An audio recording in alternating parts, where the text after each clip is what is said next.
देहरादून से इस वक्त की बड़ी खबर आ रही है, जहां पर आपको बता दें कि ज्वेलरी शोरूम में डकैती का ये पूरा मामला है, जहां पर मुख्य आरोपी प्रिंस कुमार बिहार से गिरफ्तार किया गया है। आरोपी को देहरादून की कोर्ट में पेश किया जाएगा। 5 बदमाशों में से अब तक 3 बदमाश अरेस्ट कर लिए गए हैं और डकैती में शामिल 2 अन्य बदमाशों की तलाश जारी है।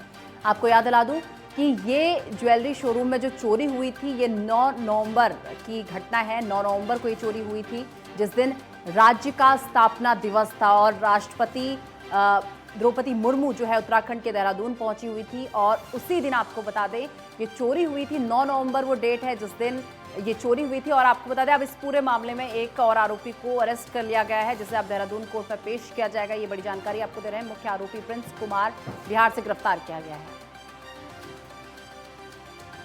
इसी के साथ ही बड़ी और अहम जानकारी, 5 बदमाशों में से अब तक 3 बदमाशों को अरेस्ट कर लिया गया है। डकैती में शामिल 2 अन्य बदमाशों की तलाश अभी भी जारी है। देहरादून से इस वक्त की बड़ी खबर, जहां पर ज्वेलरी शोरूम में डकैती का ये पूरा मामला, मुख्य आरोपी प्रिंस कुमार बिहार से गिरफ्तार।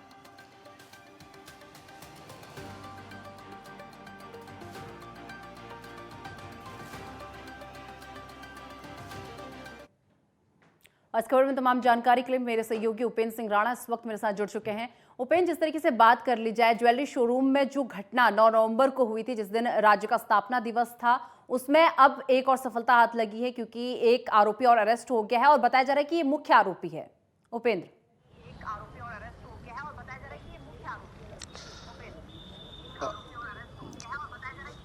देखिए निशा, बिल्कुल जिस प्रकार से जो है लगातार देहरादून पुलिस की ओर से लगातार मॉनिटरिंग की जा रही थी। खुद एसएसपी जो है इस पूरी घटनाक्रम की मॉनिटरिंग जो है वो खुद कर रहे थे और कई बार जो है टीमें जिस प्रकार से बिहार भी गई थी, पश्चिम बंगाल में भी गई थी और वहां पर जो है लगातार छानबीन में जुटी हुई थी। और जिस प्रकार से पहले जब बिहार में गई थी तो वहां से जो है अभिषेक को गिरफ्तार किया गया था और अभिषेक के गिरफ्तार होने के बाद लगातार जब पूछताछ की गई तो उसके बाद से जो दूसरा इनामी जो अपराधी था विक्रम, उसको जो है वो गिरफ्तार किया गया। और अब जो है जिस प्रकार से जो मुख्य आरोपी बताया जा रहा है प्रिंस कुमार, उसको भी बिहार के वैशाली से जो है वो गिरफ्तार किया गया। यानी कि ये कह सकते हैं कि एक बड़ी कामयाबी जो है देहरादून पुलिस को जो है वो हाथ लगी है, क्योंकि काफ़ी लंबे समय से जो है पुलिस जो है इन आरोपियों की खोजबीन में जो है वो जुटी हुई है। हालांकि अभी जिस प्रकार से बताया जा रहा है कि जो पूरी लूट कांड में जो शामिल जो आरोपी थे उसमें लगभग 5 लोग जो है वो शामिल थे, जिसमें 3 लोगों की गिरफ्तारी हो चुकी है और 2 लोग अभी भी फरार जो है वो चल रहे हैं।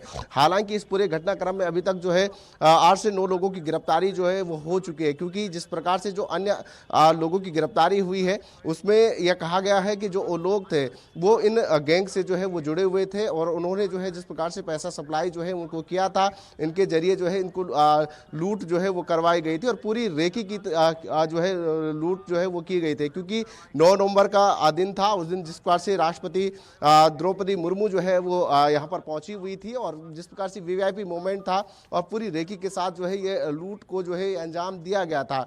और जिस प्रकार से ये बड़ी लूट जो इस प्रकार से हुई थी, हालांकि अभी पुलिस को जो है माल बरामद नहीं हुआ है, उसको लेकर भी लगातार जो है पुलिस खोजबीन कर रही है और पूछताछ कर रही है। अब देखना ये होगा कि जिस प्रकार से जो प्रिंस कुमार को जिस प्रकार से गिरफ्तार किया गया है, पूछताछ के जरिए क्या कुछ निकल कर सामने आता है और साथ ही जो माल की जो बरामदगी है वो कहाँ से हो पाती है, इसको लेकर भी पूछताछ जो है वो जारी है। उपेंद्र, वहीं बात कर ली जाए, अब तो कहीं ना कहीं सुरक्षा व्यवस्था पर भी सवाल खड़े होते हैं, क्योंकि देखिए 1 महीना 5 दिन हो चुके हैं और अभी भी आरोपियों को अरेस्ट करना बाकी बचा हुआ है। देखिए 3 ही बदमाश जो है अरेस्ट किए गए हैं, अभी भी 2 बदमाश ऐसे हैं जिन्हें अरेस्ट करना अभी भी है और उनकी तलाश लगातार की जा रही है और 1 महीना 5 दिन हो चुके हैं इस घटना को।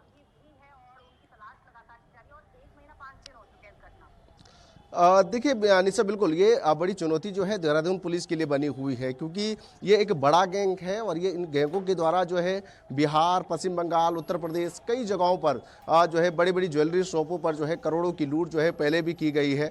और जिस प्रकार से ये पूछताछ के जरिए ये पता लगा था कि ये जो 5 जो आरोपी हैं ये अलग अलग गैंगों से जो है वो ताल्लुक़ रखते हैं, अलग अलग मामले में। जिस प्रकार से ये पहले ही भी जेल में बंद थे और एक दूसरे को जो है वो नहीं जानते हैं। हैं। और जिस प्रकार से ये कहा गया था कि कोई अन्य व्यक्ति के द्वारा जो है उनको जो है फिरौती जो है लूट को लेकर दी गई थी, लगभग 1 लाख रुपए जो है वो दी गई थी। उसके बाद से जो है वो लूट कांड को जो है वो अंजाम दिया गया था। तो एक बड़ी चुनौती जो है वो बनी हुई है। साथ ही सुरक्षा व्यवस्था को लेकर भी बड़ी एक चुनौती जो है वो बनी हुई है। और हालांकि 1 महीने से ऊपर का समय जो है वो बीत चुका है, लेकिन अभी भी 2 आरोपी जो है वो फरार चल रहे हैं। और लगातार पुलिस की कोशिश है कि जल्द से जल्द जो है सभी आरोपियों को जो है वो गिरफ्तार किया जाए। खुद देहरादून के एसएसपी जो है खुद उस चीज़ की जो है वो मॉनिटरिंग कर रहे हैं, ताकि जल्द से जल्द जो है आरोपियों को जो है वो पकड़ा जा सके। और जो अन्य इन गैंगों के साथ जो शामिल सदस्य हैं उनकी गिरफ्तारी को लेकर भी लगातार जो है दबिश दी जा रही है। उपेंद्र, जिसे बिहार से पुलिस ने गिरफ्तार किया है, प्रिंस कुमार, ये कौन है? इससे पहले इसमें कितने केस दर्ज थे? क्या इसका बैकग्राउंड रहा?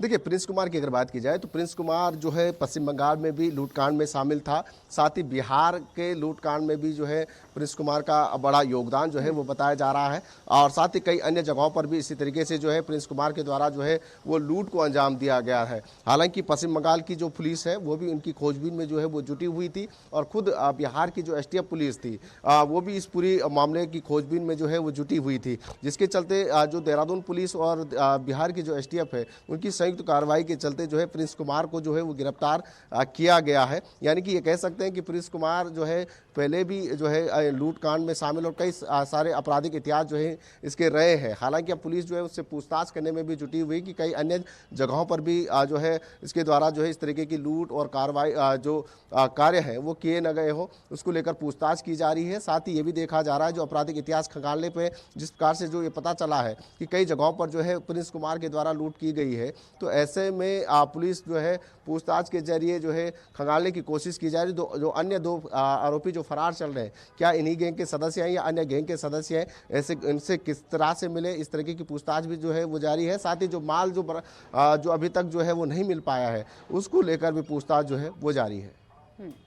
उपेंद्र, अब ये सोचने वाली बात है कि 3 बदमाश अरेस्ट हो जाते हैं, लेकिन अभी तक जो ज्वेलरी जो चोरी की गई थी अभी तक वो हाथ ही नहीं लग पाई है।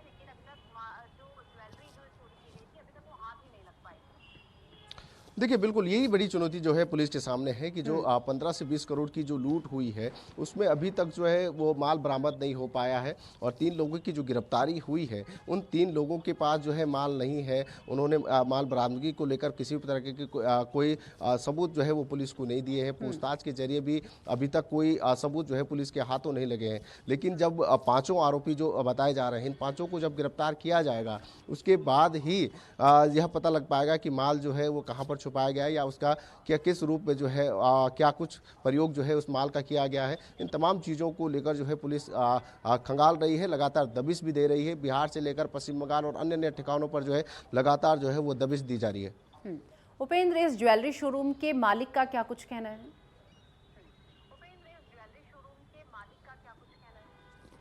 देखिए, ज्वेलरी शोरूम के मालिक का यही कहना है कि जल्द से जल्द जो है वो आरोपी गिरफ्तार हो और जो माल है वो बरामद हो जाए। और उनका भरोसा है कि देहरादून पुलिस जो है जल्द से जल्द जो है मामले का जो है वो खुलासा जो है वो करेगी।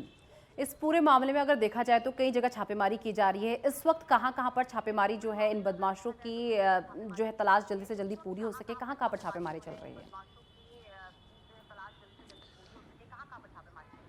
देखिए, पुलिस की ओर से जो है लगातार टीमों का गठन जो है जो कि जिस प्रकार से जो किया गया है, जिस प्रकार से बिहार, पश्चिम बंगाल और दिल्ली में भी जो है जिस प्रकार से जो है लगातार दबिश जो है वो दी जा रही है। जो ठिकाने जो पहले जिस प्रकार से जो आरोपियों के जो ठिकाने थे उन पर पहले भी दबिश दी गई थी। जिस प्रकार से दिल्ली में भी जो है वहाँ पर भी वो रहे थे, उनके कमरों को जो है वो खंगाला गया। जो वैशाली बिहार में जिस प्रकार से जो आरोपी थे अभिषेक और जिस प्रकार से जो प्रिंस, ये दोनों आरोपी जिस प्रकार से बिहार के वैशाली में रहने वाले थे, वहाँ पर भी दबिश जो है वो दी जा रही है। उनके परिवारों से भी लगातार जो है वो पूछताछ जो है वो की जा रही है। साथ ही जो पश्चिम बंगाल में भी जिस प्रकार से लूट की घटना का जो सामने आया था, तो उन जगहों पर भी पुलिस जो है वो दबिश दे रही है। और वहाँ के पुलिस अधिकारियों के साथ भी लगातार समन्वय जो है वो बनाने की कोशिश की जा रही है। और वहाँ से भी पूछताछ और इनपुट जो है वो लिए जा रहे हैं कि किस तरीके से जो है जिस तरीके से भी जो है इन आरोपियों से तक पहुँच सके। हालांकि 3 आरोपी अब गिरफ्तार हो चुके हैं, 2 की खोजबीन में जो है अब पुलिस जुटी हुई है, जो कि अब पुलिस के लिए जो है